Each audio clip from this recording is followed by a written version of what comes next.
Hi everyone, welcome to this next lecture in understanding how to use Python enough to make engineering programs. I think that's what I'm calling it this week. We're going to go through some stuff today that I find superbly interesting, and I really hope you guys do too. But we're delving into about the heaviest computer science stuff that we need to. Now, I'm not a computer scientist, and I'm fully aware of that. I am an engineer who can write code to do things, and you guys have seen some of the things that I can do with code. Some of my favourite stuff, actually, I'm just going to switch over to one of my other screens. I'll show you what I've managed to do recently using Python, using some of the parts that we will go onto on this course. You guys have already had an introduction to my website, which is useful. But some of the things that I've managed to do recently are writing cool diagrams like this. So let this load up. So we have here, for example, we're able to have an interactive plot of an aircraft. So we're able to you have this as a website and plot things. That's the sort of stuff that you can do with Python if you're an aerospace engineer. I can use the Hawk T1 as my aircraft model, and I can demonstrate what all these different quantities are. So this is the sort of stuff that I do. I'm just putting that up there to show that I am an end user of code as an aerospace engineer. But in order to teach this course and in order to become a better programmer myself, I have had to delve into some of the computer science that helps me understand how we go through this. So let's think about the things that we've learned as this course has gone on. So we've had 3 big lectures so far. I think it's been 3. First off, we've looked at basic data collections.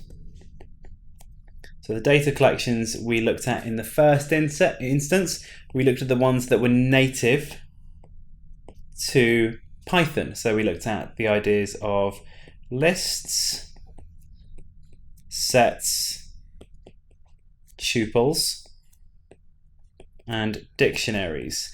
Now, of these, we said that, well, lists are the ones that we use quite a lot. Those are ones that are separated out by square brackets. Sets we don't actually use. We don't really use sets for us, and I don't really know how to use them, so we're not going to go forward with them. Tuples are separated by square brackets, and dictionaries are settled out by parentheses.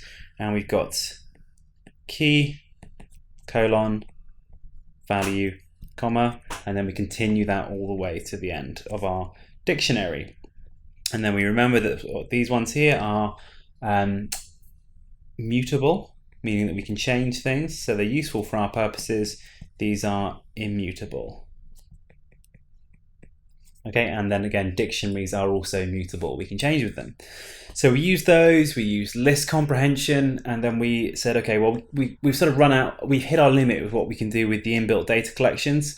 So then we said, okay, let's have a look at importing stuff. So we said importing is going to be super important. So we looked at different means to import stuff. I can just see that my green screen is slightly, it's not working quite so well because I have just opened my blind. So there we go, that's going to be better. Okay, so we looked at importing things and we said, well, we can import, for example, we import math as maths, which is my transatlantic joke about how we import packages under different names and then we do things with them. And the really important one that we imported and said we're going to do a whole lot with is NumPy. And this is the one that importantly helps us to make arrays, because we can then use arrays to represent big multi-dimensional data collections, and we can do really important things with them. We can do sort of this idea of element-wise operations. Element-wise operations are superbly useful to us as engineers because they enable us to take things that vary over spaces and then cut them up into lots of small pieces and multiply arrays by them together. So we can do that. And as I've been going through this, I've said a couple of times we're going to use a function. And sometimes I've said we're going to use a method. And I have, rather naughtily, used these a little bit interchangeably when I've been going through this course without explaining it. part of the reason for that, I'd like to pretend it was on purpose because I think this is quite a good way to learn Python. But part of it is because of some of my own ignorance in how you use this software. So when I was a convert to Python about a year ago from MATLAB, I've always been a good engineer in terms of writing code, but I've never been incredibly hot at understanding the computer science and the semantics of a language. So in order to teach it to you guys properly, I've made sure I've actually gotten up to speed on the semantics and the way that Python is constructed. And I've realized that I've maybe been using function and method slightly interchangeably when I shouldn't have been. And what it comes down to is this fundamental idea that Python has at its heart, which is called OOP. Okay, OOP or OOP, I don't know if anyone calls it OOP, stands for Object-Oriented Programming.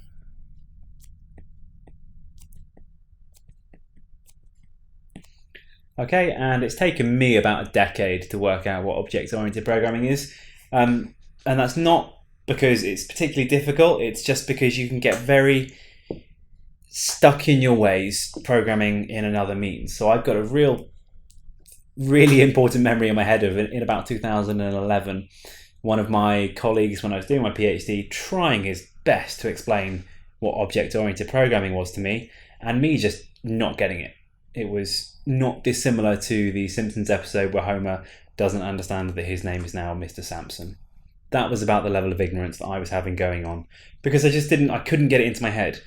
So now that I've started programming in Python, which is from the ground up an object-oriented programming language, it's helped me understand what object-oriented programming is. And I'm going to try and give you guys my interpretation of it such that you guys can use it, because we're not going to look at this in terms of computer science and how this helps us sort of be more efficient with memory, or how the interpreter is dealing with things.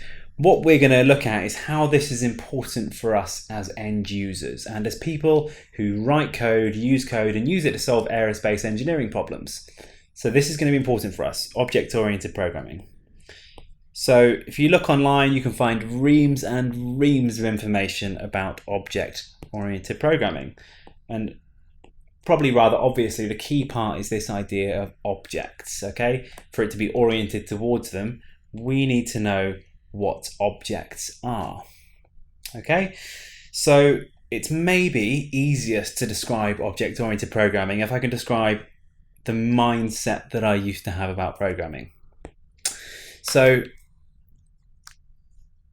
I've described several times before that a computer can be thought of as a very, very fast idiot. And that's still true. A computer can't really think for themselves.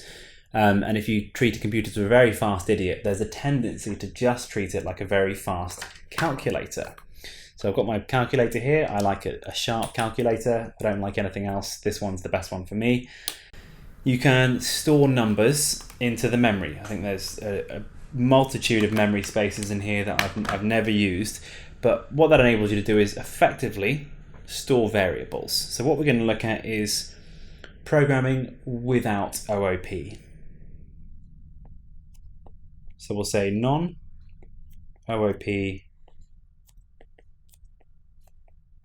mindset. Okay, so if we're not thinking in terms of objects, what we do is we'll say, okay, I'm going to create some variables in my piece of code. I'll say I've got over here, I've got x is equal to 10. Over up here, I've got y is equal to 17. These are just some variables that I've created. And as engineers, we don't need to worry about how they're stored in memory, how they work. We don't need to worry about that. We just know that these two things are variables. And that's all they are. They are numbers stored somewhere. If you get further into engineering, you might need to think about how they're stored, whether they're stored as 32-bit or 64-bit floating point numbers, whether they're stored as integers. But for our purposes, we can just think about them being numbers or values that are stored somewhere. So these are just values.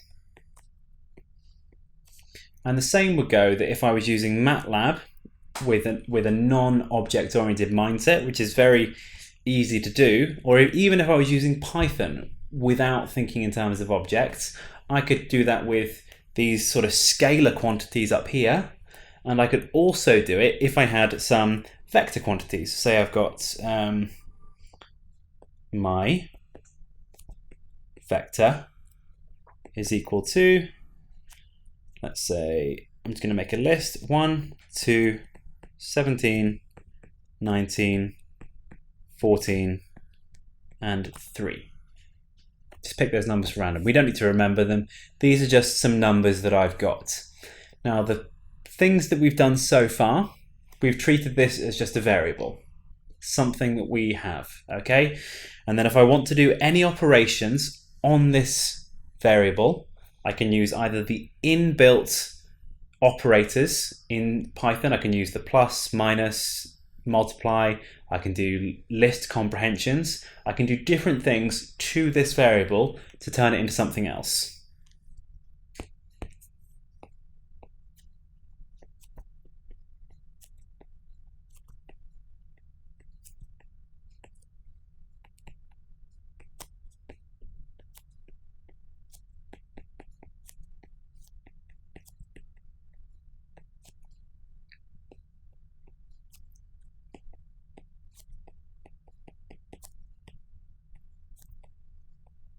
So I can do lots of things using functions and inbuilt operators.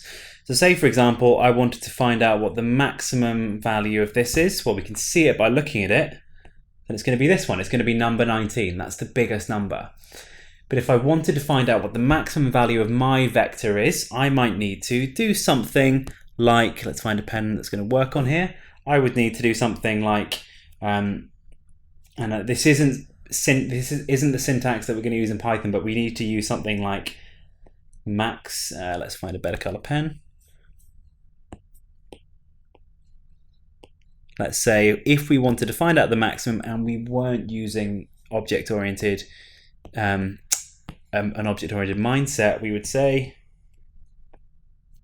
I've got a function called max value, and I'm going to give it that variable that I just created, and that variable was called my vector. So I would then take the thing that I just made and I'd use a function on it. Okay, this would give me the output.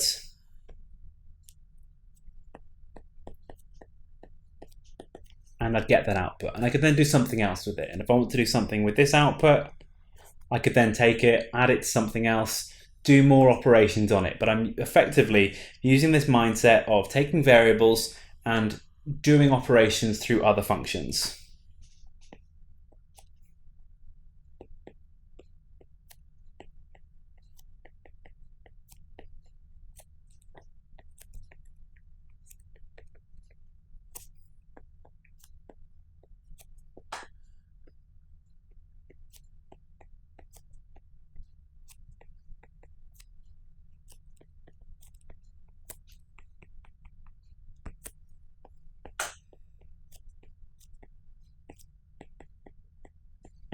Okay, so without this idea of object-oriented programming, we take variables, or we make and we take variables, and we perform operations using other functions and inbuilt operations. Okay, that sounds sort of like, that makes sense. This, anything that we could write down using a pen and paper, we could then do using this. It's quite logical, it's sequential. We write things down in the order we expect to find them.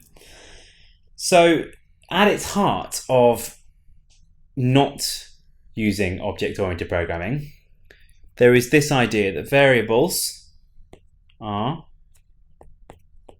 just data. Okay, so the things we create are just data. So if you write in Fortran, I don't think Fortran is object-oriented.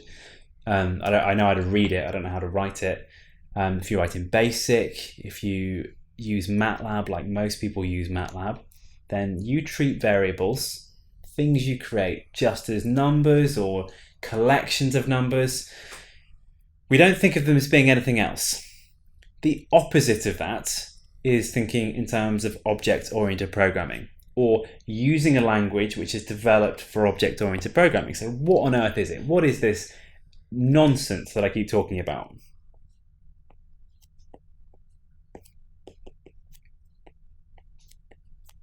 Okay, and I hope any tame computer scientists that are watching this for whatever torturous reasons they want to watch it don't comment and complain on my explanation, because this explanation is for engineering students. It's for first year engineering students that are going to start using this software. And this explanation that follows is designed to make sure that you can just think more flexibly about the way that you're going to approach problems. So at its heart of this idea about object-oriented programming is that the way that we store data, we store them in a means that doesn't just have the data. It's a very poor way of saying that, but I haven't got a script ahead of me. So we say that our data is stored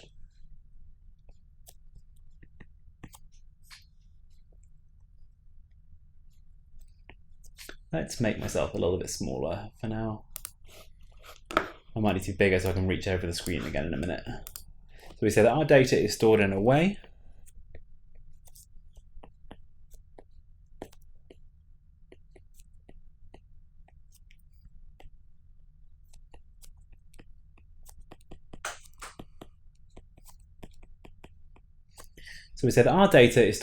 that allows more flexibility. And that's a very open-ended way of describing this.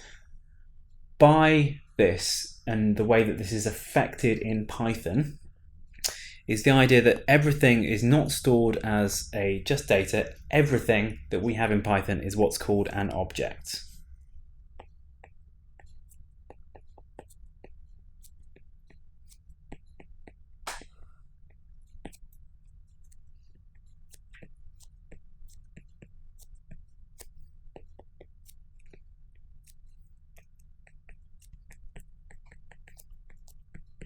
Okay, everything is an object, and we still don't quite know what objects are, okay? And I'm only like 80% certain myself, so this is going to be an interesting explanation.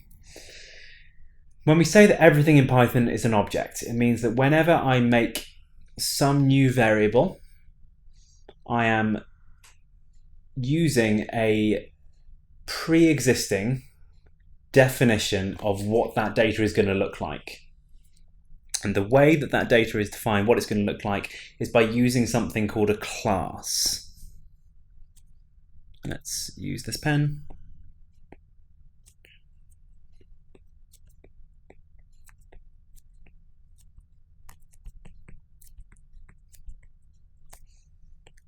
So objects are based on classes. So when I do say A is equal to MP array of a list, so let's say here,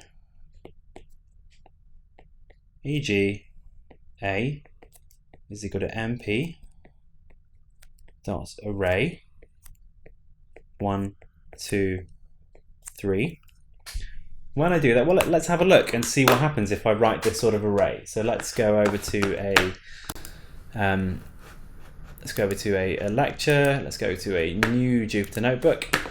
I'm gonna bring this up.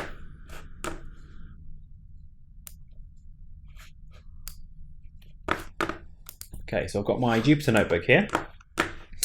I'm going to do the very first thing. I've got to import NumPy. So we'll do import NumPy as NP. I've got this now. So I'm going to make that variable A is equal to MP dot array, and it's based on this list 1, 2, 3. Which I've got, and then I'm going to do print type A. Okay, so it tells me the type that it's been made. It's of the type numpy.nd array, or numpy. It's based upon a numpy n-dimensional array. So that tells me I've made this, and it tells me that A then inherits all of the properties that were assigned when this class was made using numpy. So we imported this idea of numpy as NP. We then made a numpy array using numpy.array, and then I've now got A, which is an object that has a whole set of other things that belong to it because it's of the class numpy.ndArray. So when we found that out by doing type a, and this showed us that it was equal to, well, let's say it was a class numpy.mdarray.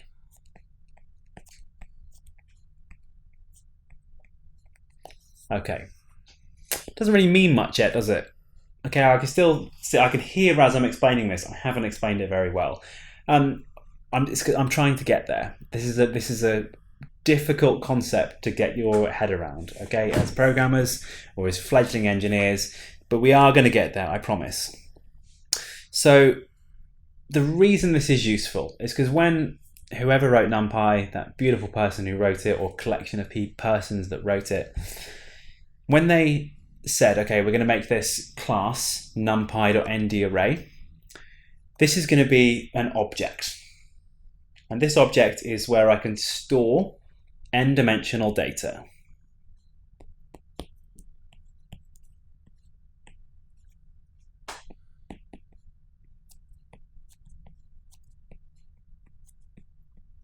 So they said, okay, well, we're going to store n-dimensional data, which means they're going to want to store matrices, we're going to want to store vectors in there. So let's have a think about when people store those sorts of data, the sort of things they might want to know. So they say, okay, well, there's a bunch of things that people, when they're doing programming or doing numerical operations, when they store arrays like this, they don't just want to know what those data values are, they're going to want to know some other things about it, and they might want to do different sorts of functions to it. So when they made this class, the class of numpy.ndArray, they defined some other things that it would always have. They define, and I've got to look these up. We've got parameters.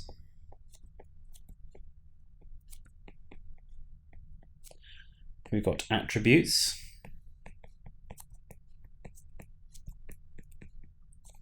And we've got methods. So when we make this ndArray, and we've got this A is a numpy.ndArray, it isn't just those 3 data points. It isn't just the numbers 1, 2, 3. It's an object of the type that is based upon this class from which it was created. And when they first created this class, they said, okay, there's going to be some things that people are going to want to do. So we'll have a look at what those are.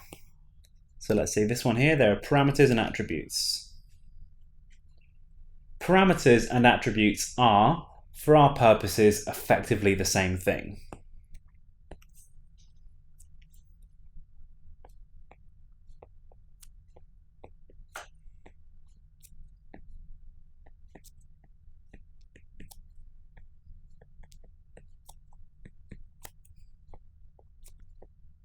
So these are things that we might want to know about this object. So we might, for example, want to know, I'm trying to see if there's a way to look at the parameters and attributes. There are, yeah. So for example, if we make it an array, we've got this array that's 1, 2, 3. It's pretty obvious to us that it's got 3 items in it. But you know, if we have a longer one, we put a bunch of data in. Let's have a think about some of the things that we might want to know. We might want to know the length of the array. We might want to know the shape of the array if it's more than 1 dimension. We might want to know the maximum value. We might want to know the minimum value. Okay, so there's all these different things that we might want to know about them. Let me have a look at what else there is. Yeah, let's say we've got a complex array. Say we've got arrays that are based on complex numbers. We might want to know what are the real parts, what are the imaginary parts of it. And that means that someone has already thought, okay, when they make a NumPy array, there's a bunch of things they might want to find out about it in the future. So we're going to store those as either parameters or attributes. Now the difference between these, we don't really need to know, but I'll explain here anyway, because for our purposes, these are just the same. But parameters, these are values that are calculated effectively when you make the array.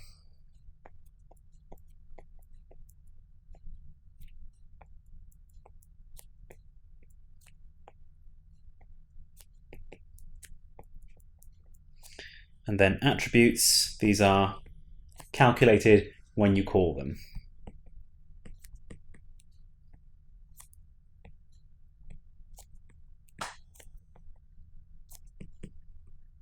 Okay, and when you call them, that means when I choose to look at those attributes. It doesn't really make any difference for the sort of code we're looking at, but it would matter if you, and when we get on to maybe making our own classes, so we say, okay, we're going to make a certain data object or a certain blueprint of data objects. Blueprint's a really good word, let me put that there. Classes are blueprints. So later, when we go to make our own classes, you might want to think about, oh, well, what are things that that everyone's always going to want to know really regularly? And if they want to know those things, we'll maybe put them in the parameter category, because if it's computationally expensive to do something, but people are going to do it a lot, you'll put it as a parameter. If it's computationally expensive but not many people are going to want to do them, you'll put them as an attribute. Okay, so I've spoken about parameters and attributes, and then methods here. Okay, so methods, this is now something else. These are functions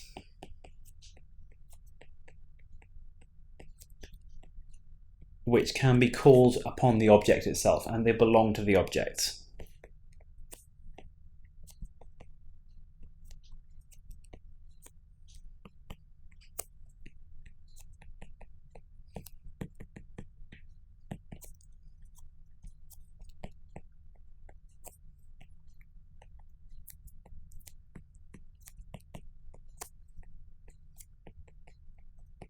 So the way that we use both parameters and attributes and method is all with the exact same, exactly the same syntax. So rather than, if we go back to this, all the way up here, I've lost it. Wherever I was writing out, if we had and here we go. Rather than before, where we used functions on a vector, so we said, okay, well, this is my function, this is my variable. Rather than feeding the variable into the function, the way that methods are used is exactly the same way that parameters and attributes are used. These are all called using the syntax. So remember, we've got I've made this NumPy object.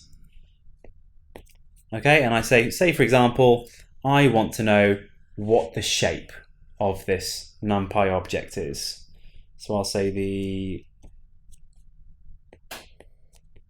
shape variable, say I want to output it to this, is equal to a dot shape. So rather than saying I want to know the shape of A, here I'm saying I want to know the parameter shape which belongs to A.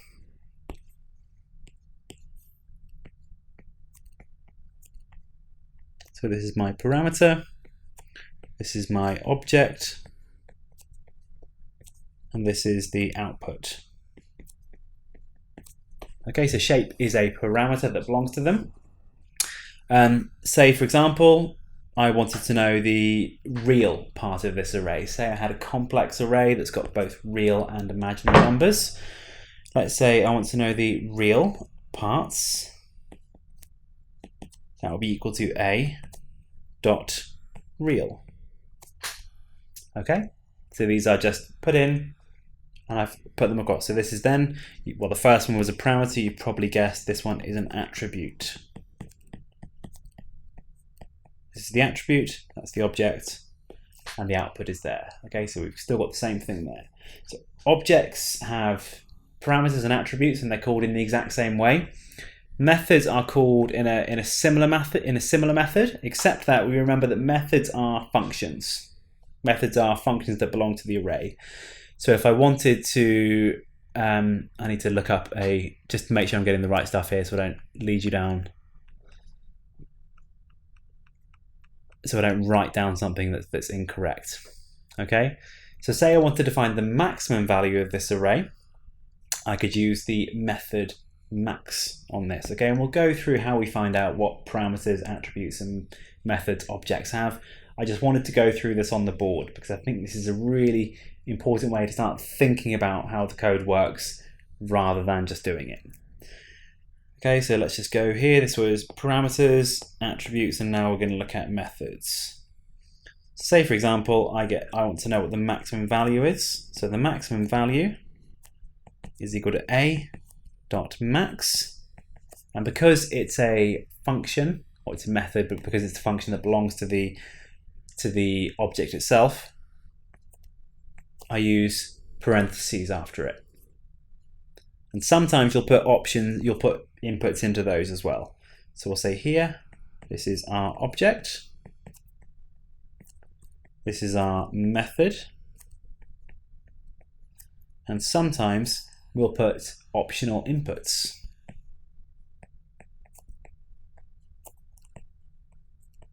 And again, we get the output out. So when we're using this methodology, it can take a little bit of getting used to think about how am I going to write a piece of code now, because it's quite easy to think in terms of this linear programming structure where I make one variable, I make another variable, and I define some functions to do things on them.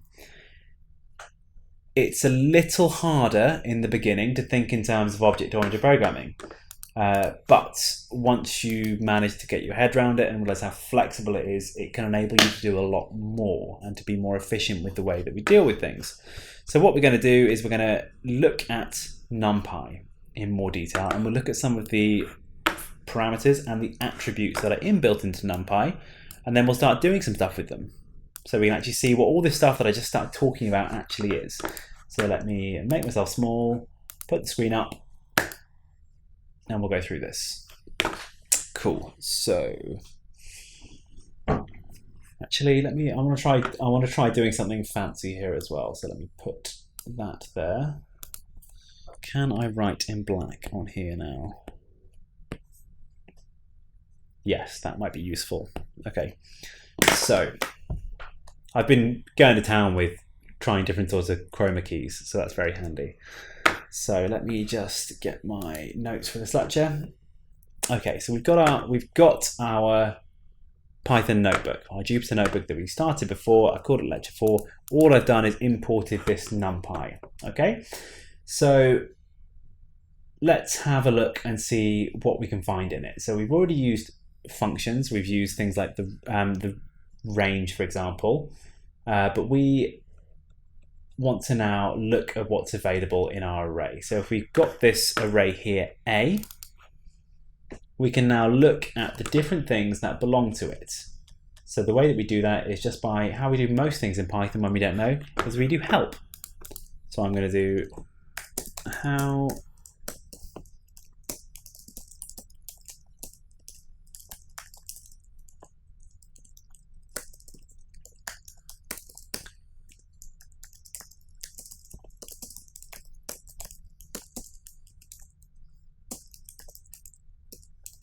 as always, if we're not certain, we're going to do help with A. Okay, brings up the help in front of us. So what do we have here? Well, firstly, I don't want to scroll in here, so I'm going to go to the top. I'm going to choose cell, and I want no scrolling in any of my outputs. So I'm going to click toggle scrolling, and it means that all of my outputs get put out in full here. Okay, so let's have a look at everything we have here. We've got the very top, the very first part. Let me see if I can see what I'm doing on screen. No, I cannot, bugger. Okay. So at the very top, what we have up here. Oh, no, that's white. Bear with me 1 second, guys. Sorry about that. So what we have at the very top, we've got up here, help on the ND array object. So all I typed in was help A, and it tells us immediately that it's an ND object, okay?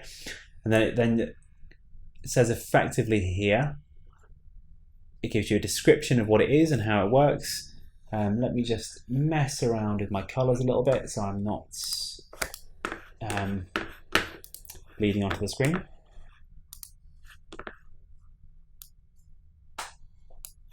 There we go. Oh no. There we go. Okay, so it tells us some of the things that are available. It tells us a little bit more about array. So it inherits this help from the class that was used to produce it in the beginning. And then it tells us here the parameters that are available. Okay, so we've got parameters. And again, any of these we could find by doing a.shape, a.dtype, a.buffer, offset strides. Okay, and order. Now, shape's going to be useful for us. dtype's going to be useful. Buffer, I don't really, honestly, I'm not entirely, I could read through these and understand what they mean, but we're not going to use them too much in this course. So just remember that all of these parameters here are calculated the moment you create the array, and they're always available for you to use them. So I can go down to the bottom here. Maybe that's why I shouldn't have had this. Let's do cell toggle scrolling. Maybe I should have had that selected. Okay, so if I now want to get out one of these, for example, shape, let's do print a.shape.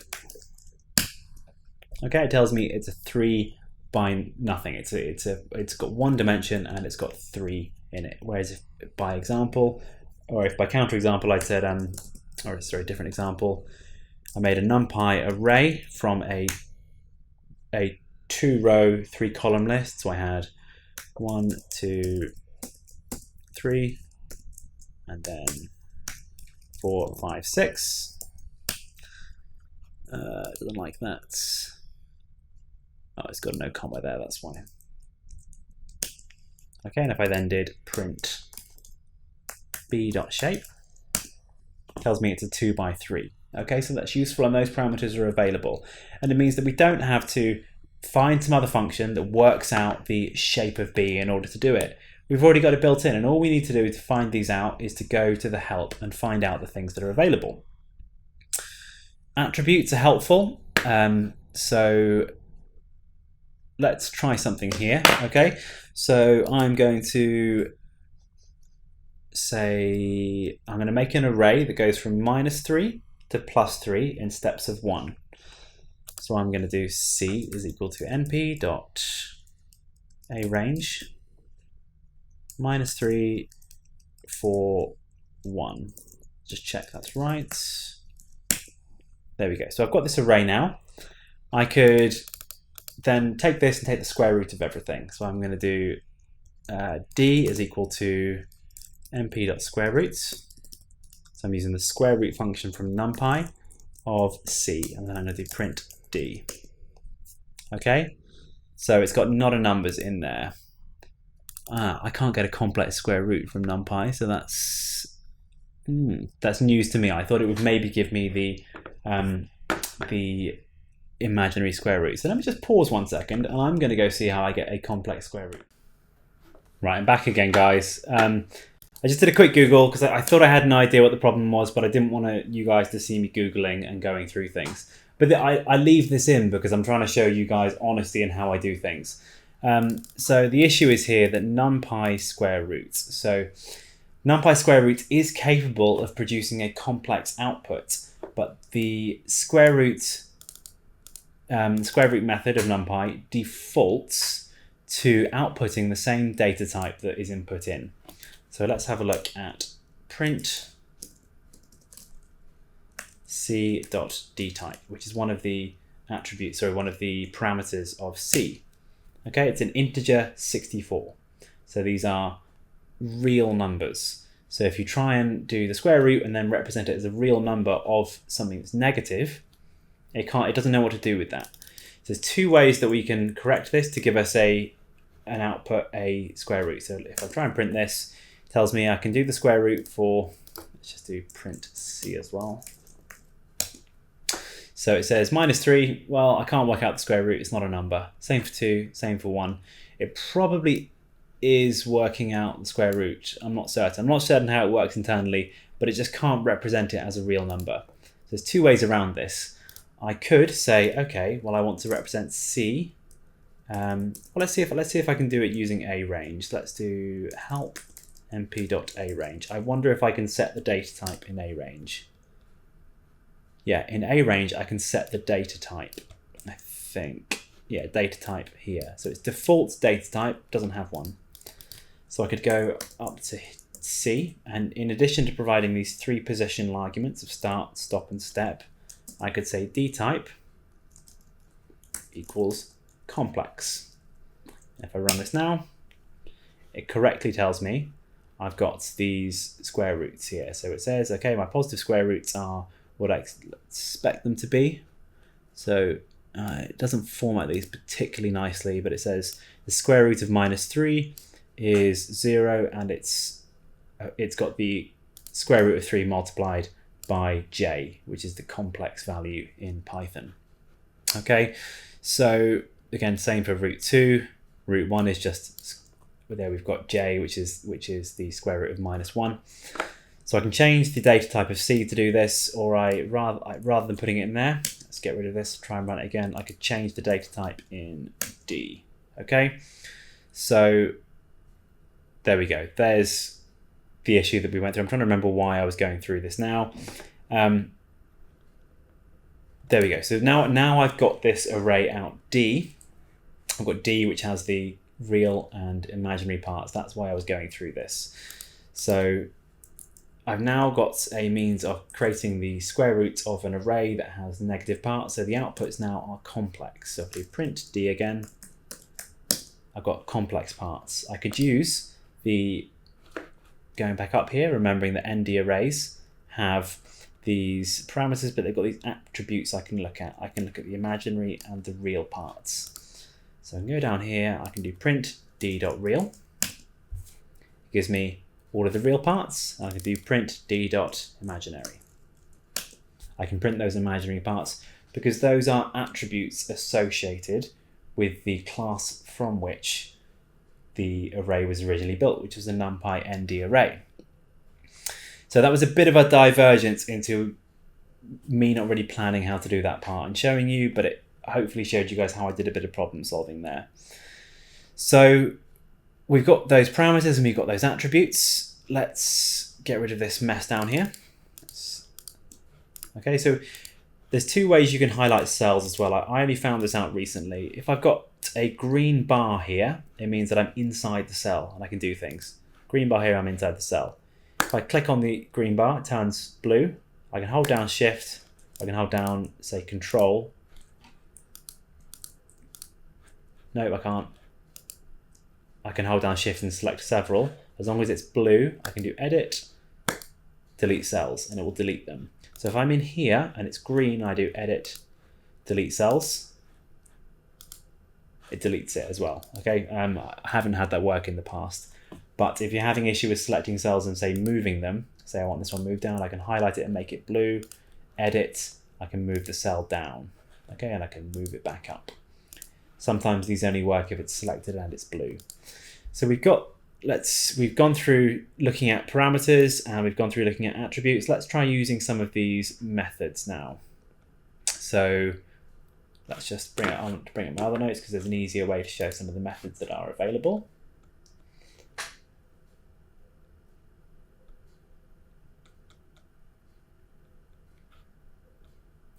Okay, no, we'll just find the methods from in here. So we're going to, here we go. All of the methods are defined further down in this help. So I've got a bunch of other things in here.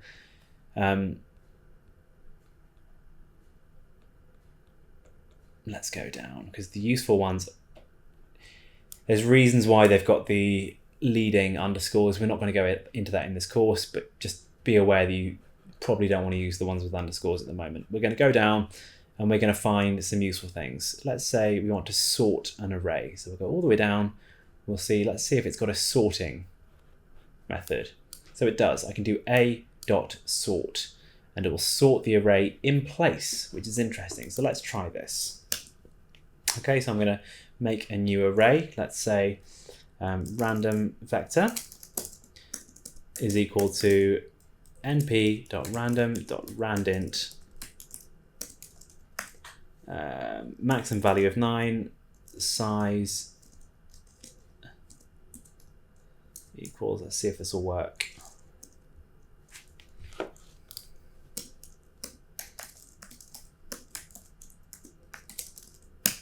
Okay, so that's produced a random vector for me now. So print random vector. If I try doing a.sort, let's just see if I try and do that. So I'm going to do random vector dot sort. Now this won't work, and I know it won't, but I'll try and do it.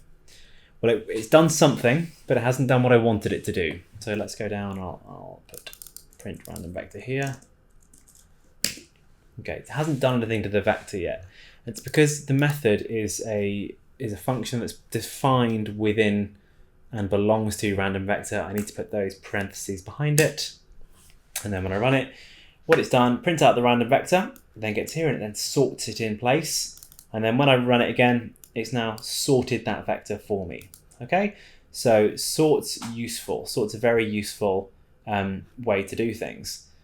If we go down here, sometimes we might not want to sort one in place. Okay, there's other ways that I can do this. So it says here, okay, return a sorted copy of an array. So if I didn't want to do that, I wouldn't use the method associated with the array itself. I would say that sorted vector is equal to np.sort random vector. And what I'm hoping, this won't then change the original array. So I'm going to print it out again, and then I'm going to try and print sorted vector. There we go. So print the random vector, and then make a sorted vector as a copy of the original. So I'm using the method from NumPy, and this says I've got to put in something, and it's going to return me a sorted vector. So I print it out here as well. argsort. What is that? Indirect sort. So it's going to be useful, but I know that argsort also belongs to, remember this is the help from just any sort of NumPy ND array. Let's go up and find argsort. NumPy methods that start with arg are very useful. Okay, this returns the indices that would sort this array. We're going to use this a lot, okay, and you'll use it a lot as an engineer. So what does that mean? So let's start again. Down here, I've got a random vector. I'm going to make a new vector called sort. Well, let's just try first. Let's do print random vector dot arg sort. Again, if I try and print it, it's just going to tell me that this is a built-in method of NumPy object array, and then it's giving me the memory address where it exists. And it's because it's a method and I haven't put those parentheses after it. So, okay, what do those numbers mean? The bottom numbers, let's try running this again. Returns the indices that would sort an array. Well, let's have a look at this. So what have we got here? Can I write on screen? Yeah, let's give this a go. So I've got the smallest number in here is number 1. Okay, and number 1 exists at 0, 1, 2, 3, 4. So the smallest number is at index 4. After number 1, it's telling me this next smallest number is at index 2, so that's 0, 1, 2, which is correct. And then it's telling the next one is in the third index, 0, 1, 2, 3. So that's correct. So this gives me the indices that would sort this array for me. And this is very useful if I have two arrays that are based upon the same sort of maybe spatial characteristics, and I want to sort them both so they are both in the increasing order of one of the arrays, for example. So what this enables me to do, let's say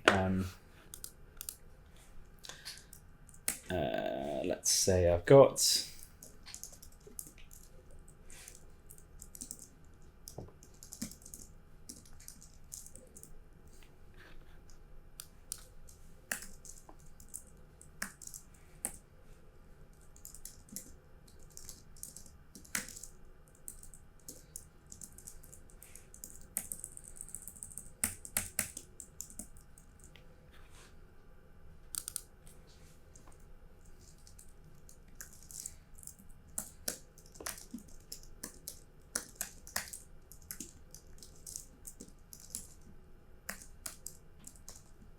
So say I have two sets of data. Now, and this first one is a set of data that corresponds to positions. Okay, so correspond to positions. They could be data that's been recorded by someone in a notebook, converted to a comma separated value, imported, which we're going to learn how to do, and then below it are all the values. So I want to maybe sort this one in increasing order, because that makes sense. So I know how to do that. I could just do spatial array.sort, but I've lost the information that would help me then sort this value array. So the way that I would do this, and the way that I would go through, is let's create a sorting index. So we're going to use the method argsort from spatial array.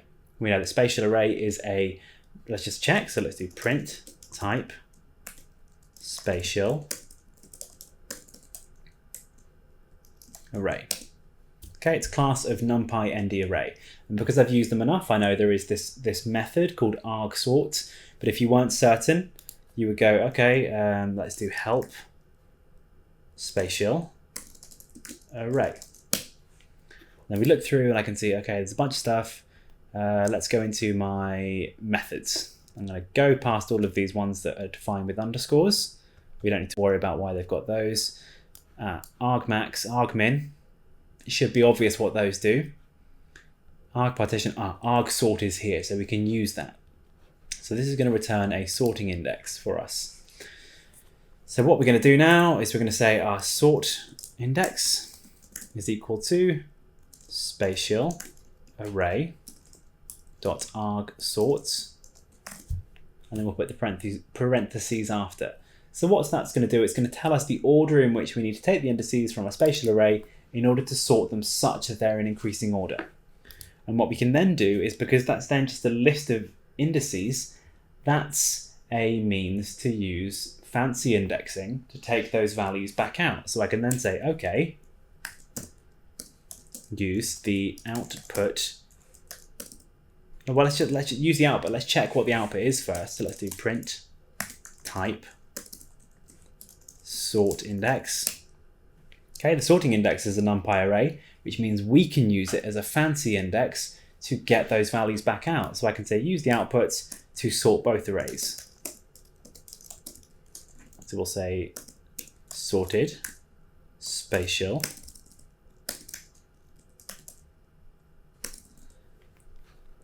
No one's commented on the fact that spatial is actually with a C, I think.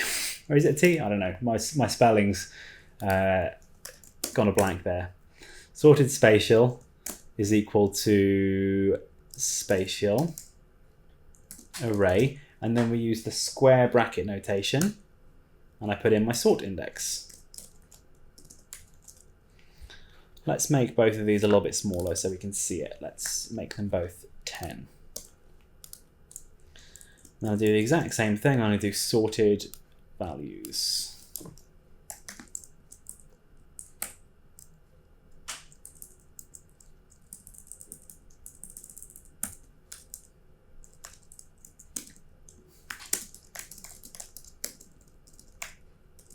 So what we're going to first do, we're going to print out the two arrays that we put in.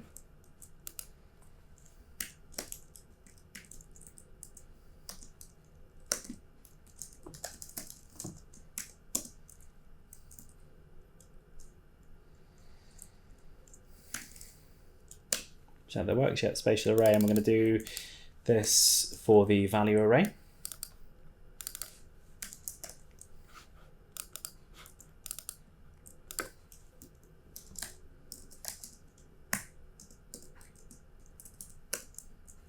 And then I'm going to do the same thing with the sorted arrays.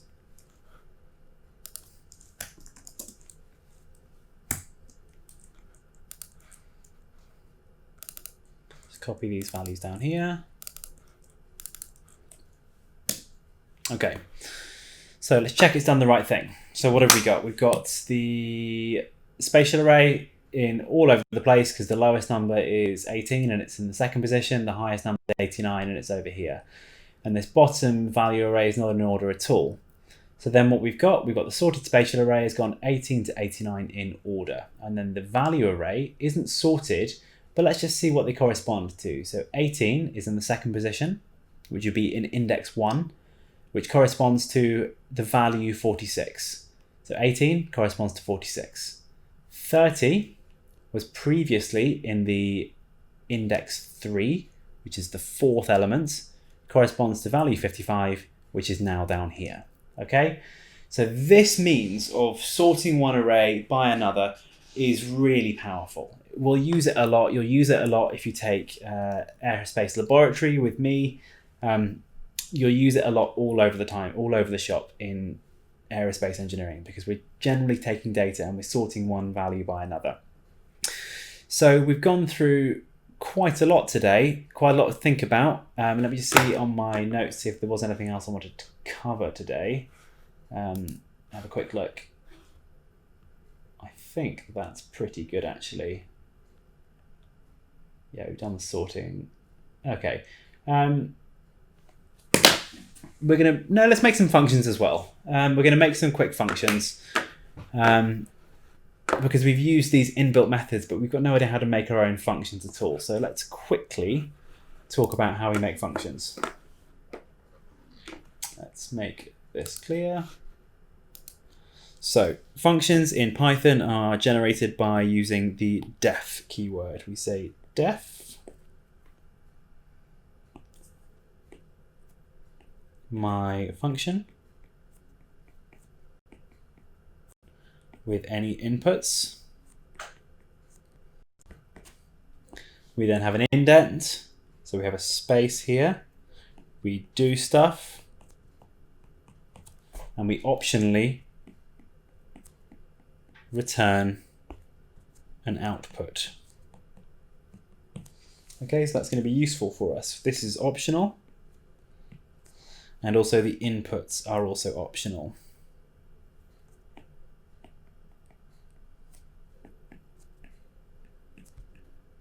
So a function can just be a bunch of code that you don't want to repeat too many times. So rather than copying and paste it, you store it in a function. Or it can be something that you actually want to do. You want to do operations on data. So we're going to write some very simple functions now. The most simple function that you're taught to write in most programming languages is called hello world. So let's try that. Okay, so I'm going to do def hello world. I'm not putting any inputs in, so I put a colon and then press enter. Now Jupyter knows that this is a function definition, so it indents the next few lines for you. So I'm going to do print hello world.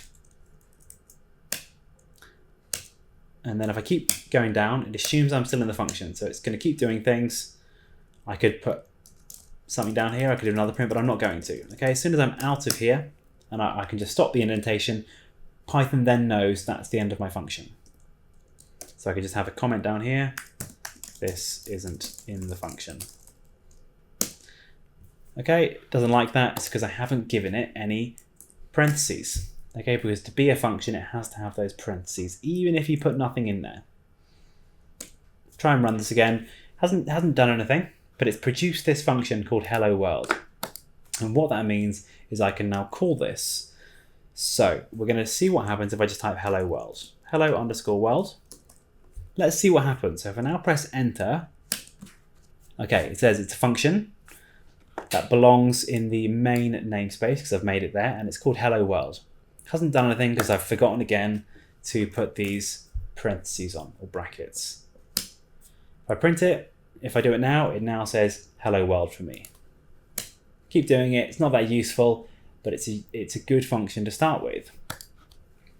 Okay, what if I now want to put some inputs into this function? Well, let's say that our inputs, we could have it be a person's name. Okay, let's say name, and the default is going to be a string called Harry. Okay, we're then going to make this be an F string. And rather than hello world, this is going to be hello name. So what I've done here is I've provided an input variable, and I've given a default value. So if I don't provide a And if I don't provide that variable when I call this hello world function, it now assumes, okay, well, he didn't say what his name was, so let's assume he's called Harry. So I run this again to redefine this function. If I try and run it now, it says hello Harry. Okay, ideal. So let's try hello, and I'm now going to input a single argument because it's positional. So because this is the first argument in here, it's the only one. I could say hello world, and the only name I'm going to put in is my dog. And it now knows to do hello Poppy. Okay? You can repeat that, you can do whatever you want. That's now a nice and simple function. We can see here that it's a function that we've defined to do things with strings, but this is going to be the basis of how we do lots more powerful things. We can do more multiplications of numbers, which is going to be useful for us. So let's say